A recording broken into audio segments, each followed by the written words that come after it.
Bonjour à tous, je suis Olivier Binet, je suis donc cofondateur de Carros, qui est une société spécialisée dans le covoiturage sur les trajets domicile-travail, les trajets du quotidien.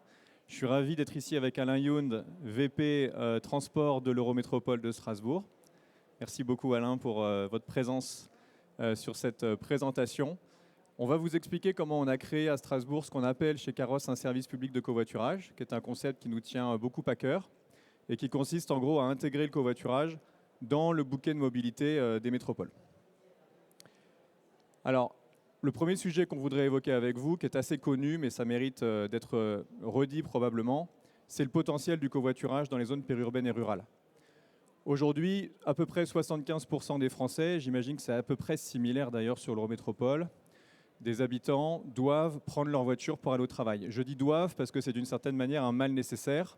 Le transport public trouve toute sa logique en zone urbaine ou pour desservir des zones d'emploi très spécifiques. Mais dès qu'on est dans des zones de densité beaucoup plus faibles, évidemment, ça devient beaucoup plus compliqué de se déplacer. Et malheureusement, on doit se déplacer en voiture. La mauvaise et la bonne nouvelle là-dedans, d'une certaine manière, c'est que les gens sont seuls dans leur véhicule puisque 8 sur 10 aujourd'hui n'ont aucun passager. Et donc ça représente une réserve de mobilité à l'échelle européenne d'à peu près 450 millions de sièges libres, qui est un gigantesque potentiel qu'on peut exploiter, tout simplement pour créer une sorte de réseau additionnel de transport collectif, là où on ne peut pas mettre du bus ou du transport à la demande. Et évidemment, en réduisant et en générant ce qu'on appelle du report modal, c'est-à-dire en faisant en sorte que des conducteurs aujourd'hui autosolistes deviennent des passagers, ça génère des externalités positives extrêmement importantes, que ce soit en termes d'émissions carbone, en termes de pollution locale, de réduction également du bruit, de la pollution sonore, de la réduction de l'engorgement, évidemment plus de pouvoir d'achat également, puisqu'en partageant ces véhicules, on économise, et plus de convivialité. Et donc c'est pour exploiter ce potentiel qu'on a travaillé avec l'Eurométropole sur un projet de covoiturage entièrement intégré dans le bouquet de mobilité. Je vous propose, Alain, de nous expliquer un petit peu en quoi consiste ce que Pia Ims appelle la révolution des mobilités et votre programme un peu global en matière de mobilité sur l'Eurométropole. En tout cas, merci à vous et heureux, je crois que je l'ai déjà dit à plusieurs reprises, de vous accueillir à Strasbourg pour ces rencontres. Je pense que sur la question du covoiturage et du covoiturage dans le service public, je pense qu'en 10 ans, on n'aurait pas donné la même réponse. Il y a 10 ans, on parlait des transports. Aujourd'hui, on parle de mobilité. C'est-à-dire, on parlait des transports, quand je dirais pas seulement ferroviaires, mais de ce qui était structurant. Et puis, le reste avait très peu de lisibilité. La deuxième chose qui a aussi évolué en 10 ans, c'est que, je dirais, la capacité des politiques publiques à prendre en compte des territoires plus loin ou plus fins s'est progressivement améliorée. Aujourd'hui, il y avait tout à l'heure une table ronde sur le réseau express métropolitain. On a parlé train, on a parlé bus, on a parlé vélo et on a parlé piéton. C'est-à-dire qu'aujourd'hui, la manière dont les politiques publiques intègrent tous les territoires s'est aussi transformée en disant ce qui m'amène donc à dire qu'effectivement, le covoiturage aujourd'hui fait partie du service public de la mobilité. Et expliquer d'abord rapidement ce qu'on entend par révolution des mobilités à Strasbourg et après la place qu'a pris le covoiturage.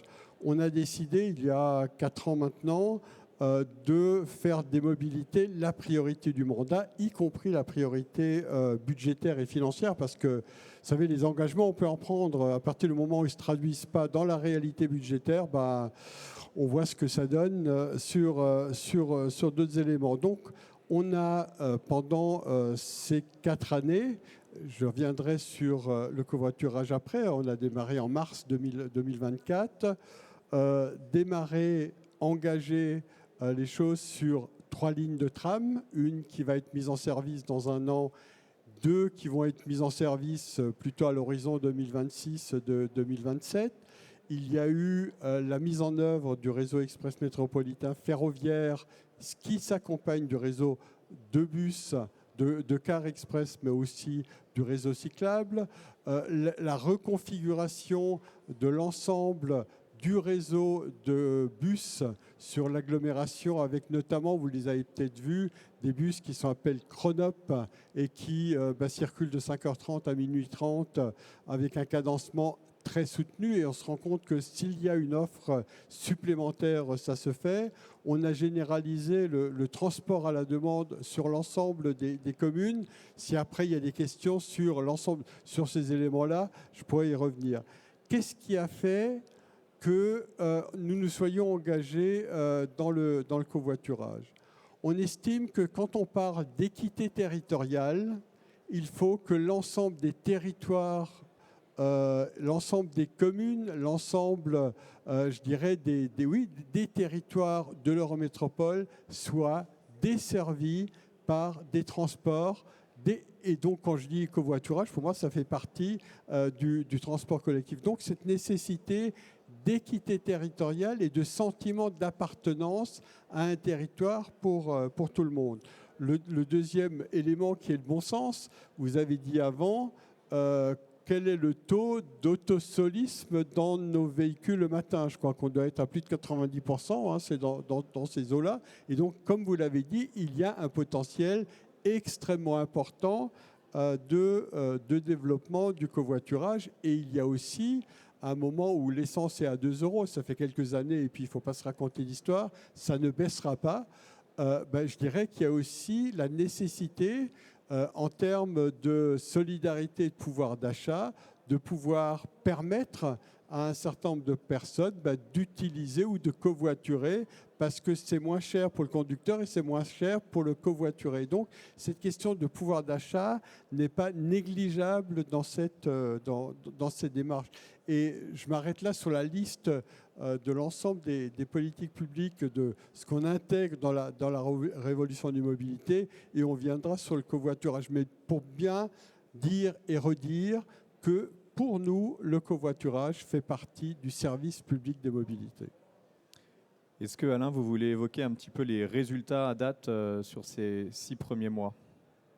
J'aurais envie de dire que ça a été plus vite que ce qu'on pensait initialement. On a démarré au mois de mars dernier, je n'ai plus la date exacte, mais je pense que vous devez la connaître, et Arnaud, qui est là, doit la connaître également. Donc ça a démarré au mois de mars, et il y a à ce jour, à la rentrée, près de 8400 ou 8500 utilisateurs qui se sont inscrits sur la démarche au top.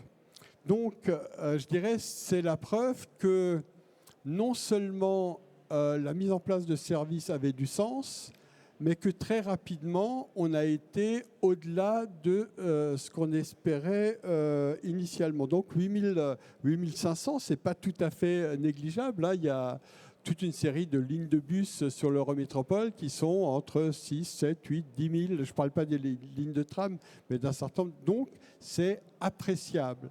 Deuxième élément, ça nous permet aussi, en tant que centralité sur un bassin d'emploi ou un bassin de vie, effectivement de permettre, je ne dis pas à tout le monde, mais au plus grand nombre de pouvoir accéder à son lieu de travail, à son lieu d'éducation, à son lieu de formation et puis aussi à son lieu de culture. Il y a eu en 6 mois, donc on est à peu près à 6 mois, depuis le mois de mars, 43 000 covoiturages. C'est-à-dire qu'il y a eu à 43 000 reprises quelqu'un qui a été dans la voiture du voisin, du collègue de travail ou du voisin sur son lieu d'habitation. Donc 8 500 inscrits, 43 000 covoiturages, et au mois de septembre, on a dépassé les 10 000 covoiturages. C'est-à-dire que, je dirais, c'est vrai que la rentrée, c'est souvent propice à des changements de pratiques de mobilité. Mais donc là, on a atteint 10 000 usagers sur le mois, et on espère qu'effectivement, cette démarche va progresser parce que tout le monde est gagnant. Le conducteur est gagnant, c'est évident, parce qu'il a une rémunération qui est ce qu'elle est. On pourra y revenir sur le montant. Le covoituré, il est aussi gagnant dans la mesure où il n'a pas à prendre sa voiture et il n'a pas à dépenser le prix de l'énergie. Nos routes sont aussi gagnantes parce que l'usure des routes, j'ai envie de dire, ça se paye aussi. Donc le fait qu'il y ait moins de voitures sur l'espace public. Et je dirais aussi que les employeurs sont aussi gagnants. Ils sont gagnants parce qu'ils ont peut-être besoin de moins de superficie pour étaler les parkings à voitures, parce que souvent on voit que c'est quand même ça une réalité. Et je pense qu'ils sont également gagnants parce que quand deux collègues de travail viennent ensemble, je dirais il y en a au moins un des deux qui a plus de sérénité pour arriver au boulot. Et donc je crois que dans la démarche de covoiturage, tout le monde est gagnant. Et nous avons aussi aujourd'hui, on en parlait tout à l'heure, la responsabilité de refaire de la communication sur cela. Parce que, en plus, là où on est aujourd'hui, on parle beaucoup tram, on parle beaucoup de train, on parle beaucoup vélo. On a aussi besoin de faire de la communication sur le bon sens. Et le covoiturage, c'est le bon sens où tout le monde est gagnant. Vous parlez des employeurs, il faut savoir que l'Eurométropole est l'employeur qui génère aujourd'hui le plus de covoiturage avec vos 35 sites sur l'Eurométropole. Donc ça, c'est un très très bon point et c'est bien de montrer l'exemple. On travaille aussi avec des campus étudiants. Tout ça pour pouvoir aussi générer ce qu'on appelle une masse critique, c'est très important, qui permettent de lancer les projets et de faire autant de covoiturage que ce que vous avez évoqué en seulement 6 mois, avant de pouvoir le développer à plus grande échelle auprès de l'ensemble des habitants de l'Eurométropole. Alors vous avez évoqué rapidement le concept de la subvention, notamment grâce au fonds vert qui permet de financer 50% par l'État des projets des AOM en matière de covoiturage. L'Eurométropole s'est lancée dans une politique de subventionnement assez ambitieuse. Moi, j'ai tendance à penser qu'on subventionne plus le passager d'ailleurs que le conducteur d'une certaine manière. Parce que le concept, c'est que si vous faites, mettons, 30 km, le conducteur va percevoir 3 € au titre de sa participation aux frais. La question, c'est comment est-ce qu'on génère du report modal, c'est-à-dire comment est-ce qu'on va chercher des autosolistes qui habitent un peu loin en dehors du centre urbain de Strasbourg et qu'on lui dit monte dans la voiture de quelqu'un d'autre. Et on sait que ça, ce fameux report modal, il est difficile. C'est plus difficile de devenir passager que d'ouvrir sa portière pour un passager. Or, ce qui nous intéresse, c'est d'avoir des passagers qui sont d'anciens autosolistes, certainement pas des passagers qui sont aujourd'hui dans le tram. Et donc, pour pouvoir les inciter, la LOM nous le permet, l'Eurométropole le fait, comme désormais pas mal d'AOM en France. L'Eurométropole dit, eh bien, ça va être gratuit, en tout cas pour le moment. Vous aurez peut-être une politique différente sur le long terme, mais ça va être gratuit. Je suis prêt à investir ces 3 € pour faire en sorte que le passager ne paye rien, afin que celui qui est aujourd'hui seul dans son véhicule comprenne qu'en devenant passager de covoiturage, il va économiser énormément, puisque tout simplement, il ne va rien payer pour se déplacer. C'est très efficace et ça fait partie effectivement des ingrédients du succès. Ouais, je voudrais encore ajouter un autre élément, c'est la question des voies réservées. C'est-à-dire que vous ayez une voiture dans les bouchons ou 2 voitures dans les bouchons, on est toujours dans les bouchons. Et l'intérêt aussi du covoiturage, c'est de développer les voies réservées. Alors, on a développé une voie réservée sur la M35, vous savez, l'autoroute, l'espèce d'autoroute qui traverse, qui passe à 500 mètres de la cathédrale. Et c'est vrai que ça a été pas toujours bien compris par les automobilistes en disant mais pourquoi il y a une voie réservée, notamment pour le covoiturage. Et c'est vrai qu'on a aussi, nous, un devoir de pédagogie et d'expliquer. Et en fait, les voies réservées, c'est effectivement donner une priorité ou une prime, je ne sais pas quel est le terme utilisé, pour que ceux qui sont vertueux, encore que la vertu, c'est encore un autre sujet, mais en tout cas que ceux qui se disent « Ok, on se met à 2 ou à 3 dans la voiture, mais en fait, on arrive plus vite à destination. » Et donc, il faut aussi qu'on donne des signaux pour que le covoiturage, à la fois, il y en a un qui met 3 € pour le conducteur, mais c'est surtout qu'on arrive plus vite à destination. Et aujourd'hui, on sait que autour de l'ensemble de nos agglomérations, mais c'est ça qui pose problème. Et dernière remarque, c'est la mobilisation des employeurs. Je crois que vous en avez parlé avant. Il y a aussi nécessité, vous le faites déjà, on le fait déjà, d'accélérer cette motivation des employeurs qui trouvent aussi eux-mêmes de l'intérêt. Je vous donnais tout à l'heure un exemple d'une autre démarche qu'on a engagée qui s'appelle Au boulot à vélo. Au boulot à vélo, c'est certes 17 000 cyclistes, mais c'est aussi 850 entreprises. C'est-à-dire que ce n'est pas seulement la personne qui se dit je vais au boulot à vélo, ça va être plus simple, ça va être plus facile, plus rapide, mais c'est aussi les employeurs qui se mobilisent parce qu'ils y retrouvent un intérêt. Absolument. Je trouve que c'est très complémentaire ce gain de temps par rapport au gain de pouvoir d'achat. On ne s'intéresse pas forcément d'ailleurs aux mêmes populations. Aujourd'hui, quand on est exclusivement sur le gain de pouvoir d'achat, on va être sur des catégories socio-professionnelles assez particulières. Beaucoup d'étudiants, beaucoup de gens qui vont travailler en usine, ce genre de métier-là. Ça représente évidemment des populations importantes et donc des fortes capacités de génération de covoiturage et de report modal et de décongestion et autres. Mais il faut aussi qu'on aille s'intéresser aux catégories socio-professionnelles plus élevées. Ces gens-là ne vont pas forcément être intéressés à changer leurs habitudes de mobilité pour 100 € d'économie par mois.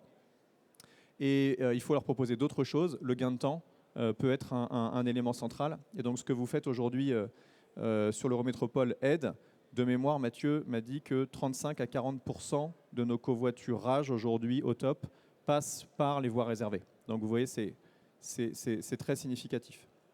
Je pense que le dernier élément qui mérite d'être évoqué dans le cadre de cette présentation sur l'insertion du covoiturage à l'intérieur du bouquet de mobilité, et c'est capital dans la vision qu'on porte aujourd'hui chez Caros, c'est d'intégrer le covoiturage à la fois en complémentarité et en non-concurrence avec le transport public.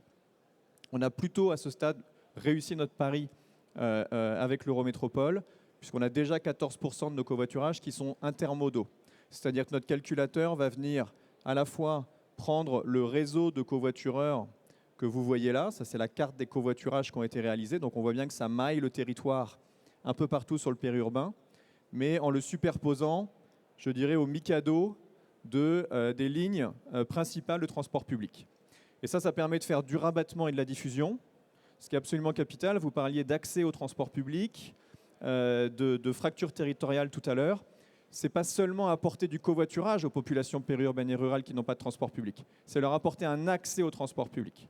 C'est du covoiturage, mais pourquoi pas du covoiturage en rabattement ou en diffusion vers les fameuses lignes de tram qui font la réputation du réseau CTS à travers l'Europe, puisque c'est le plus gros réseau de tram d'Europe, mais pour aller encore plus loin avec les lignes BHNS, avec les lignes Chronop. Et en faisant ça, quelque part, on augmente aussi la zone de chalandise de la CTS et de l'Eurométropole en matière de transport public. C'est-à-dire qu'on va apporter un réseau de transport collectif complémentaire à toutes ces personnes qui aujourd'hui n'avaient pas accès et qui vont même, pourquoi pas, prendre un forfait de transport pour pouvoir non seulement faire du covoiturage, mais c'était qu'un bout de leur trajet. C'est en fait un accès à l'ensemble de l'offre structurante de transport public. Je voudrais encore ajouter, c'est aussi une réponse, un bout de réponse pour les personnes qui ont des horaires atypiques. Quand on travaille à l'hôpital, où je ne veux pas faire des revendications salariales dans les hôpitaux, mais on entend très souvent, notamment les personnes qui arrivent à 5 heures du matin, ce n'est pas celles qui ont les revenus les plus importants. Donc c'est à la fois les atypiques, je pense à l'hôpital, mais aussi un certain nombre d'usines, notamment celles qui sont sur le port autonome, et donc où le fait de directement y aller à 2 ou à 3 de collègues, parce qu'il s'avère que je dirais, on n'habite pas trop loin l'un de l'autre. Je crois que c'est à la fois aussi, en termes de pouvoir d'achat, quelque chose de tout à fait important, sachant que sur ces horaires, de toute façon, il ne faut pas se le cacher, il n'y aura jamais de transport public massif, cadencé, etc. Donc ça aussi, ça a un intérêt là. Mais quand je parlais avant des entreprises, on a été il y a quelques mois chez c'est Suchard, ça a changé de nom Suchard, hein, c'est toujours la vache bleue, mais ça ne s'appelle plus Suchard, où ils avaient travaillé, parce qu'ils sont ils sont en posté et où ils avaient travaillé sur l'organisation et la mutualisation des gens qui sont en poste pour que les personnes qui viennent globalement du même endroit et qui arrivent à Suchard travaillent sur les mêmes postes parce que ça leur permettait aussi, je dirais, d'économiser en termes de pouvoir d'achat, tout simplement. Et donc, je pense qu'il faut aussi qu'on arrive, c'est déjà fait, mais il faut qu'on renforce ce travail où les entreprises changent aussi leur manière de voir et de s'organiser en termes de travail. Et puis, dernier élément, aujourd'hui, on a quand même sur Strasbourg, mais ce n'est pas seulement le cas sur l'Eurométropole, des entreprises qui sont à la recherche des salariés. Et l'accès et la question de la mobilité et des transports est un problème important en termes d'employabilité, utilisant ce terme-là. Et le covoiturage peut aussi être, je dirais, en termes de favoriser pour un certain nombre d'entreprises leur possibilité d'embaucher et donc de répondre à leurs besoins d'employeurs. Absolument. Quand on gagne un SMIC, faire 30 ou 40 km le matin pour aller travailler, la question peut se poser vraiment de prendre ce job. Donc, il faut trouver des solutions. Le dernier élément que je souhaitais évoquer, c'est la non-concurrence avec le transport public, c'est capital. On vient de parler d'intermodalité, rabattre et diffuser depuis et vers les lignes de transport structurantes. Mais à partir du moment où l'Eurométropole met des moyens très significatifs en investissement et en coût de fonctionnement dans des lignes de tram, des lignes de BHNS et des chronopes, évidemment, on ne va pas faire un covoiturage en concurrence avec ça. Ce n'est pas possible. À partir du moment où ce trajet, je peux le faire de bout en bout de manière efficace en chronope, il n'est pas question que je fasse du covoiturage. Donc le cofinancement qu'on évoquait tout à l'heure, il est exclu de tous ces trajets qui sont sur les lignes structurantes. Donc voilà, vous voyez bien l'intérêt du covoiturage qui va venir renforcer l'offre, ramener des gens vers le tram, augmenter les taux de remplissage, donc augmenter la rentabilité générale et globale de l'offre de transport public, venir capter des populations qui n'ont pas d'autre solution et jamais venir concurrencer l'offre de transport structurante. Et à chaque fois qu'on déploie, une des premières questions qu'on pose à notre AOM cliente, c'est quel est pour vous votre réseau de transport structurant? À vous de le définir, c'est-à-dire le réseau sur lequel on ne peut pas toucher et sur lequel on doit absolument, au contraire, venir rabattre et diffuser pour le renforcer. Et puis quel est le réseau secondaire ou tertiaire sur lequel on a des problématiques de remplissage des bus et où sur le long terme, il vaudrait peut-être mieux voir se développer du covoiturage parce que je le rappelle, le covoiturage, ça coûte en frais de fonctionnement à peu près 10 à 15 fois moins cher que du bus ou du transport à la demande dans les zones périurbaines et rurales, pour des raisons évidentes. On exploite la consommation collaborative, les voitures sont déjà là, les routes sont déjà là. Donc en fait, ces coûts sont déjà amortis et le coût supplémentaire, il est extrêmement faible. C'est globalement du logiciel et le logiciel à grande échelle, ça ne coûte pas grand-chose. Juste pour terminer, en termes de cohérence territoriale, parce qu'en fait, en matière de mobilité, vous le savez évidemment aussi bien que moi, il n'y a pas vraiment de frontières en réalité, et même sur les trajets domicile-travail. C'est intéressant de voir que quand on développe un service de public de covoiturage, mais sur une technologie qui est mutualisée et partagée avec toutes les autres AOM, ça permet d'avoir une cohérence territoriale. C'est-à-dire que Autop s'appelle Commit, par exemple, sur le canton d'Erstein. Et chacune des collectivités, des EPCI compétentes en matière de transport autour de l'Eurométropole de Strasbourg ici, travaillent avec nous sur leur service public de covoiturage propre, mais avec la possibilité de pouvoir fusionner, se rencontrer sur l'outil de mise en relation. Et donc quelqu'un qui viendrait du canton d'Erstein pour aller travailler sur l'Eurométropole peut covoiturer avec quelqu'un qui est sur Autop dans l'Eurométropole. Ça, c'est capital pour pouvoir maintenir les masses critiques et créer cette cohérence qui fait que, en fait, on travaille beaucoup plus la mobilité sur le bassin de vie, surtout sur une Eurométropole comme ça qui a une attractivité économique importante, que sur le ressort territorial pur de l'AOM. L'exemple que j'ai notamment à Toulouse, où on opère le service Covoitéo pour Tisséo, c'est que quand on regarde les données, on s'aperçoit qu'on a des gens qui vont travailler chez Airbus sur 7 départements différents, jusque dans le Gers. Donc le bassin de mobilité de capitale européenne de ce type-là, comme Toulouse ou Strasbourg, va bien au-delà. Et en matière de covoiturage, c'est ça qu'il faut travailler aussi. C'est vrai que le covoiturage, pour faire 3 km, je ne veux pas dire qu'il n'a pas d'intérêt, mais il n'a pas beaucoup d'intérêt. D'ailleurs, on commence à contribuer au covoiturage de 5 à 50 km, parce que c'est quand même au-delà de 5 km. Et c'est vrai que quand tous les matins, on fait 30 km, ça coûte cher, c'est long, Et en plus, en termes d'émissions de gaz à effet de serre, c'est ce qu'il y a de moins intéressant. Et donc, c'est pour ça qu'il faut effectivement travailler avec les intercommunalités autour. Quand on l'a mis en place, on a pris notre bâton de pèlerin, on a fait la tournée de toutes les intercommunalités qui sont là, qui sont autour, qui avaient effectivement trouvé que c'était une bonne idée, parce qu'il y a quand même des lieux, la destination principale, c'est quand même l'agglomération de Strasbourg. Et parfois se sont dit, mais pourquoi on ne s'est pas tout mis ensemble, etc. Je crois que ce n'est pas un drame qu'il y ait pas des mécanismes différents, mais qu'il n'y a pas eu un moment, le grand soir, qui a fait que tout le monde s'y remette. Je crois que le covoiturage, et notamment à travers le dispositif qui est le vôtre, permet d'agréger des territoires plus loin, et chacun, au niveau de son intercommunalité, peu importe, garde de la marque. Je crois que ce qui est important, c'est vraiment de pouvoir se dire qu'on vienne de 5 km ou qu'on vienne de 40 km, l'intérêt, c'est de passer par le covoiturage là où c'est utile, intéressant et important, parce que là aussi, je reviens en le disant, tout le monde est gagnant sur cette échelle-là. Et effectivement, on ne peut pas comme ça mettre en œuvre des frontières administratives dont personne, je parle des usagers, comprennent le sens, en disant pourquoi est-ce qu'il y a une contribution parce que j'habite à Oberchef-Holzheim, et pourquoi il n'y a pas de contribution quand j'habite ou je vis à 5 ou 6 kilomètres plus loin. Donc cette question de se dire voilà la démarche qui est mise en œuvre, et après, à nous, au niveau des collectivités, de faire que l'usage soit le plus facile possible et que les démarches administratives ou de frontières administratives ne soient pas des frontières pour l'usage de ce bout de service public des transports. Bien, merci Alain Youn pour votre témoignage, et puis merci à tous pour votre intérêt sur ces sujets.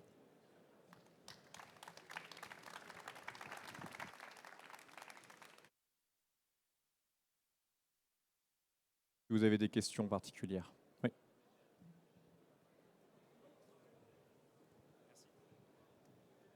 Oui, j'avais deux questions. Vous avez parlé de comment on ne met pas le covoiturage en concurrence avec le TC. Concrètement, comment est-ce que ça veut dire, par exemple, sur des liaisons où il y a déjà du TC, où on n'autorise pas le covoiturage, etc., enfin, via l'app? Et la deuxième question, nous on vient d'un territoire où il y a c'est la Polynésie française, où il y a une forte culture de la voiture. Est-ce que de dire aux gens, faites du covoit plus du TC, quand aujourd'hui ils font ni l'un ni l'autre, est-ce que c'est pas presque trop, et qu'on risque pas de perdre des gens en leur faisant faire deux choses qu'ils ne connaissent pas vraiment aujourd'hui? Vous savez, la culture de la voiture... Elle est partout. Elle est un peu partout, malheureusement. C'est partout. Hein. Je crois qu'il n'y a pas de... Je ne sais pas s'il y a des îles ou des îlots où on échappe à ça. Donc je crois que c'est vraiment quelque chose qui est... en fait, il faut qu'on arrive à ce que le covoiturage soit plus efficace que tout seul dans sa voiture.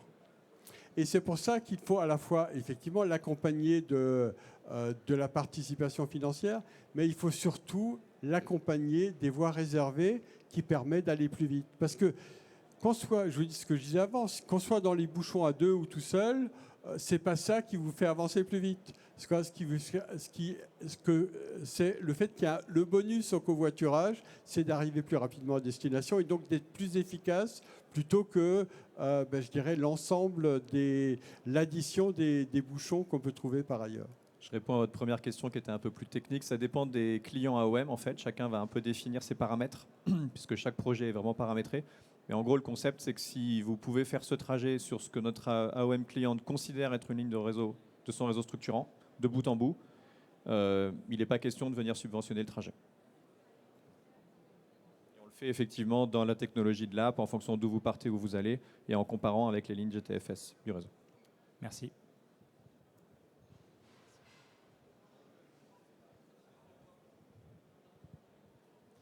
Bonjour, merci. J'ai une question par rapport à la M35 et la voie dédiée qui a été mise en place. Il y a déjà un retour d'expérience de savoir... bon, j'ai vu qu'il y a des radars qui ont été des radars thermiques qui ont été mis en place, parce que je pense qu'effectivement, il y avait ou il y a de l'abus, je ne sais pas. Est-ce que c'est vraiment quelque chose qui, on peut dire maintenant, aujourd'hui, ça fonctionne déjà ou il faudra encore du temps pour que ce soit bien, bien respecté, on va dire? Vous savez, notre, comment dire, dans ce type de transformation d'une quasi-autoroute dans la ville, bah, ça prend un peu de temps. Et il faut toujours qu'on soit dans cette espèce d'équation. Il faut à la fois trouver des alternatives où ce qu'on propose permet d'aller plus vite, et puis il faut qu'il y ait de la sanction. Hein. Et donc on alterne entre ces deux. Ça s'est calmé aujourd'hui, mais quand on a réduit la vitesse sur la M35 et quand on a mis en place la voie dédiée qui est au bus, taxi, etc., bah, ça a un peu chahuté, surtout pour les personnes qui venaient de l'extérieur, qui ne comprenaient pas tout à fait. En plus, je ne reviens pas sur la signalétique qui a été plus que hasardeuse, mais donc il y a nécessité de faire comprendre que de rouler moins vite, ça fait consommer moins d'essence, ça fait un peu moins de bruit, et puis ça fait aller globalement à la même, je dirais, on arrive à destination plutôt que d'avoir les effets, je m'arrête, je recommence. Donc il faut aussi qu'on fasse de la pédagogie. On a essayé de faire de la pédagogie. Je crois qu'aujourd'hui, ces voies dédiées, on disait avant, je crois qu'un tiers je crois que c'est un tiers, hein, passe par la M35. Mais c'est notamment parce qu'il y a eu cette voie dédiée et quand on utilise cette voie, on va plus vite que quand on est dans les bouchons. C'est un tiers des covoiturages via l'application et donc le service au top. Après, il y a d'autres gens qui peuvent covoiturer de manière plus informelle sans passer par le service, qui utilisent la voie aussi. Hein. Est-ce que la portion voie dédiée, parce qu'en fait, je me suis posé la question, pourquoi elle n'était pas beaucoup plus longue en amont, en aval? Est-ce que c'était vraiment dû au fait de dire, je prends la partie qui est souvent bouchonnée et j'en fais une voie dédiée? Ou est-ce que c'était techniquement recherché pour dire que ça c'est efficace et plus il n'y a pas besoin? Qu'est-ce que je dois vous répondre à cette question, qui est aussi un peu une question, je ne veux pas dire politique, et qui est de dire, quelque part, quelle est la contrainte qu'on amène sur la voiture? Et donc, le fait là d'avoir passé le cap sur ce biais-là, ça n'a pas été un long fleuve tranquille. Parce que je disais avant, même, alors il n'y a pas trop d'élus de l'Eurométropole qui sont là, donc je peux le dire, ça n'a pas été l'enthousiasme débordant des communes les plus éloignées du centre-ville qui on veut se dire, on veut encore m'embêter pour passer à cet endroit-là. Donc on a aussi fait un premier compromis qui nous a permis d'acter la chose. Peut-être que dans un an ou deux, on ira un peu plus loin parce que effectivement, quand on vient de tout le nord, on se dit pourquoi il n'y a que ce bout-là. Je crois que parfois, on a du mal à aller plus loin et puis il faut intégrer des étapes qui sont aussi des déclics qui vous permettent de dire là, on ne reviendra plus en arrière. Hein, donc voilà, la prochaine étape, on verra à quel moment et selon quelle modalité. Merci.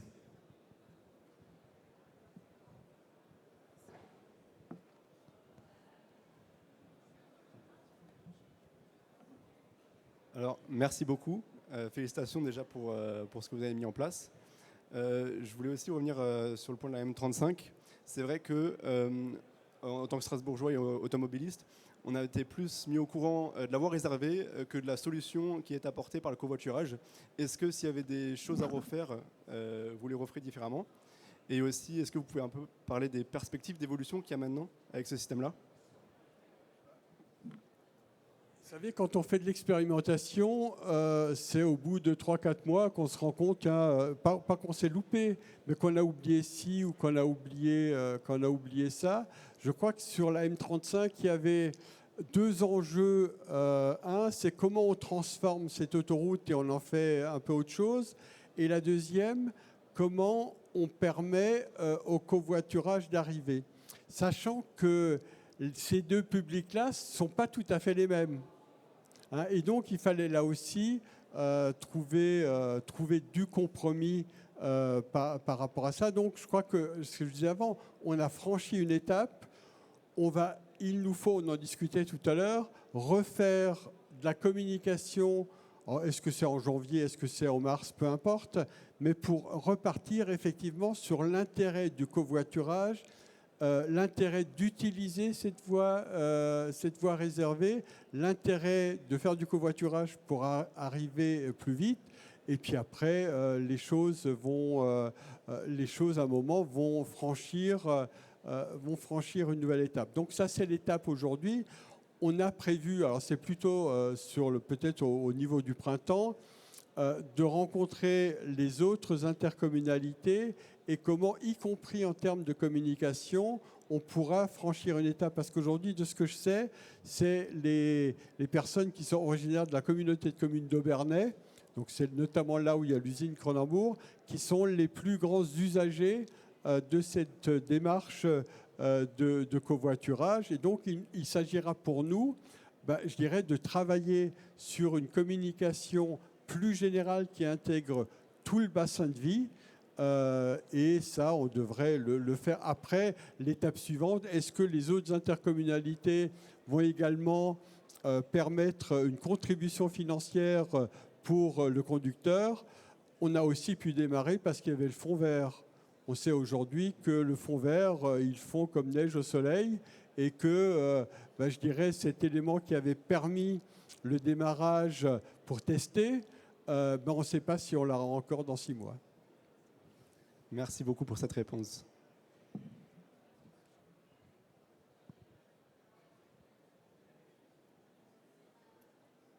Merci beaucoup.